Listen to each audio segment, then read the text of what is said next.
Nilanggang, ni manok, o ni butiki. Kayo kadto sa bungtag, sayong sab ni mata si Hormigas. Sa iyang pagawas, iyang nakitaan si Langgam nga nagbarog sa sanga sa kahoy. Wala madugay ni abot si manok. O nangutana si Langgam. Tungkol mo siguro ni? Hoy manok! Hoy manok! Asa man dahil si butiki?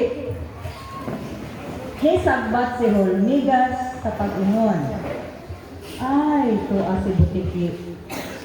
Doktor kay nagpa-check up. Mao ba Hormigas? Niingon si Langgam. Kung matot pa ni manok, nagpa-check up si butiki. Ay gusto niya mahimong Hormigas. Wala lang damha, niabot si butiki. Kung natingala ang tanan. Uy, Hormigas. Mayo kay ni anak ha, ingon si butiki. Unsa daw to? Unsa daw to? Gusto daw sa mahulmigas. Butiki? Nangutana si Langgam.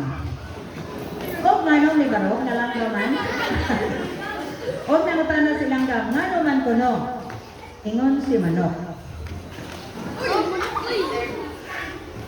Kung sa bagay, ako bitaw po, gusto na akong mahimong langgam. Matod pa ni manok. Pastilan, naglipog na gyud ko ni ini. Unsa man gyud? Si Hormigas gustong mabutiki. Si Langgam gusto po mahimong manok. Ano ba talaga kuya? Hormigas? Langgam? Manok? Butiki. Hormigas? Langgam? Manok? Butiki. Thank you.